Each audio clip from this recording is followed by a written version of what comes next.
Hello, Year 3, and it's time for Wednesday's James and the Giant Peach. So, chapter 37. It was a really amazing sight, and in 2 or 3 minutes, as soon as the people below realised that this now couldn't possibly be a bomb, they came pouring out of the shelters and subways to gape at the marvel. The streets for half a mile around the building were jammed with men and women, and when the word spread that there was actually living things moving about on the top of the great round ball, then everyone went wild with excitement. "It's a flying saucer," they shouted. "They're from outer space." How do you think the people realised or knew that it wasn't a bomb? "They are men from Mars, or maybe they come from the moon." And a man who had a pair of binoculars to his eyes said, "They look pretty peculiar to me, I'll tell you that." Police cars and fire engines came screaming in from all over the city and pulled up outside the Empire State Building. 200 firemen and 600 policemen swarmed into the building and went up the elevators as high as they could. Then they poured out onto the observation roof, which is the place where the tourists stand, just at the bottom of the big spike. All the policemen were holding their guns at the ready, with their fingers on the triggers, and the firemen were stood clutching their hatchets. But from where they stood, almost directly underneath the Peach, they couldn't actually see the travellers up on top. "Ahoy there!" shouted the chief of police. "Come out and show yourselves."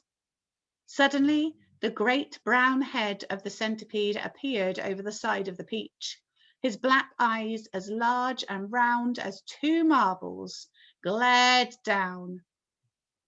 So, questions for this page. What things did the people think it might be after realising it wasn't a bomb? And police cars and fire engines come screaming in. What does the screaming refer to in this phrase? So, his black eyes, as large and round as 2 marbles, glared down at the policemen and the firemen below. Then his monstrous, ugly face broke into a wide grin. The policemen and firemen all started shouting at once. "Look out!" they cried. "It's a dragon!" "It's not a dragon, it's a wumpus!" "It's a gorgon!" "It's a sea serpent!" "It's a proc!" "It's a manticore!" 3 firemen and 5 policemen fainted and had to be carried away. "It's a snozwanger!" cried the chief of police. "It's a wangdoodle!" yelled the head of the fire department. The centipede kept on grinning. He seemed to be enjoying enormously the commotion that he was causing. "Now see here," shouted the chief of police, cupping his hands to his mouth. "You listen to me. I want you to tell me exactly where you've come from." "We've come from thousands of miles away," the centipede shouted back, grinning more broadly than ever. So name 2 things they think the centipede is, and what is a commotion? And showing his brown teeth. "There you are," called the chief of police. "I told you they came from Mars." "I guess you're right," said the head of the fire department. At this point, the old green grasshopper poked his huge green head over the side of the Peach, alongside the centipedes. 6 more big, strong men fainted when they saw him. "That one's an oink!" screamed the head of the fire department. "I just know it's an oink!" "Or a cockatrice," yelled the chief of police. "Stand back, men. It may jump down on us as at any moment." "What on earth are they talking about?" the old green grasshopper said to the centipede. "Search me," the centipede answered, "but they seem to be in an awful stew about something."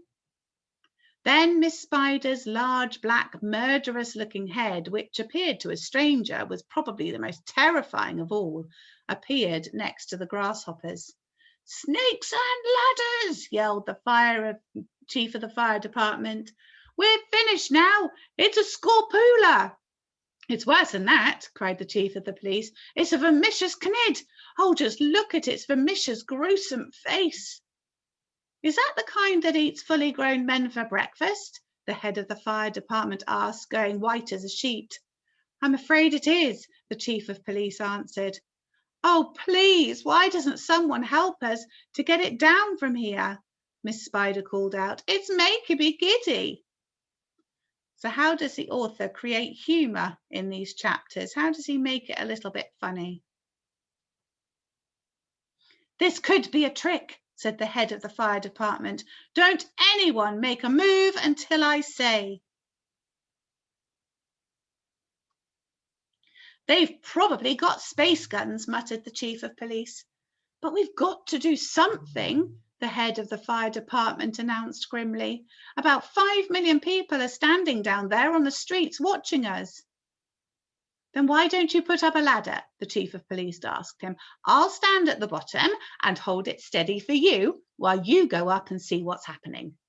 Oh, thanks very much, snapped the head of the fire department.